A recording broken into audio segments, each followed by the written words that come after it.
నమస్తే అండి, welcome to my channel. నమస్తే అండి, ఈరోజు నేను ఆలూ బోండా రెసిపీ చేయబోతున్నాను. దానికి ముందుగా ఇలా చిన్న ఆలుగడ్డల్ని తీసుకొని నేను ఉడకబెట్టుకొని పెట్టుకున్నాను. ఇలా పొట్టు తీర తీసుకున్నాను. ఇప్పుడు వీటిని ఇలా చేతితో మంచిగా స్మాష్ చేసుకోవాలి.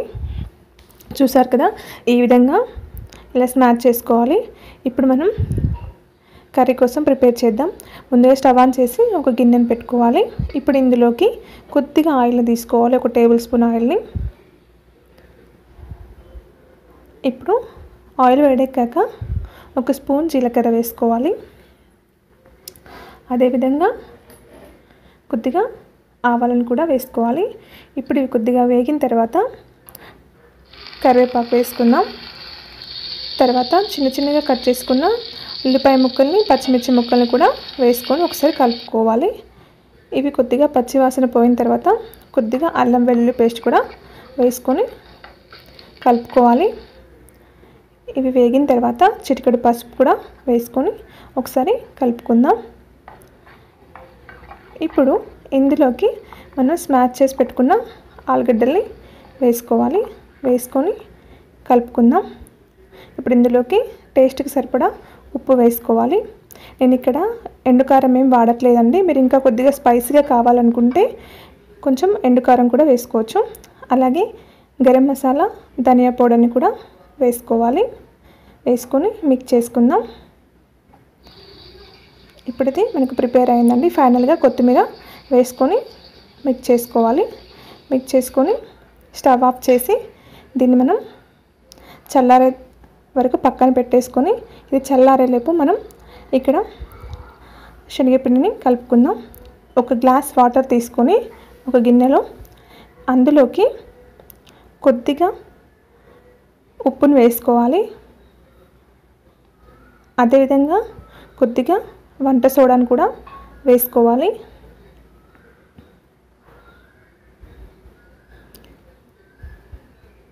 అలాగే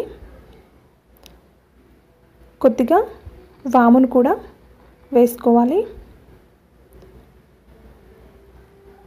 ఇప్పుడు మనం ఈ వాటర్కి సరిపోయేంతగా శనగపిండిని కూడా ఇందులో యాడ్ చేసుకొని కలుపుకోవాలి.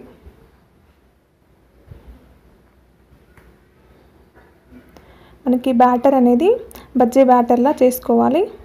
మనం శనగపిండి ఎంత బాగా కలుపుకుంటే అంత ఉండలు లేకుండా వస్తుంది. చూసారు కదా, ఇలా మంచిగా కలుపుకోవాలి బజ్జీ బ్యాటర్ లాగా. ఇక్కడ నాకు కొద్దిగా లూజ్ అయింది పిండి, కొద్దిగా గట్టిగా కలుపుకోవాలండి. ఇప్పుడు దీన్ని పక్కన పెట్టేసుకుందాం. మనకి ఆలు కర్రీ చల్లారింది కదా, ఇప్పుడు దీన్ని కొద్దిగా తీసుకొని ఇలా ఉండలుగా చేసుకోవాలి. మనకి ఎంత క్వాంటిటీ అనుకుంటే మనం అంత సైజులో చేసుకోవచ్చు. చూసారు కదా, ఇలా మొత్తం ఉండలు కట్టుకోవాలి. ఇప్పుడు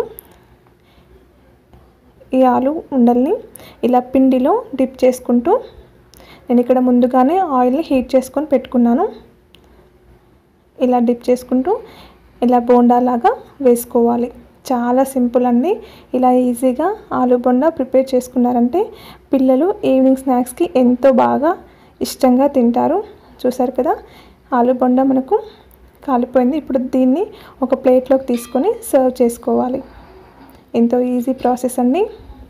Emmy and tasty aloo bonda ready అయిపోయింది. మీకు కనుక ఈ ఆలూ బోండా నచ్చినట్లయితే మీ ఫీడ్బ్యాక్ని నాకు కామెంట్ బాక్స్లో తెలియజేయండి. అలాగే మీకు ఈ వీడియో కనుక నచ్చినట్లయితే లైక్ చేయండి, షేర్ చేయండి, కామెంట్ పెట్టండి. మరిన్ని వీడియోస్ కోసం నా ఛానల్ని సబ్స్క్రైబ్ చేసుకోండి.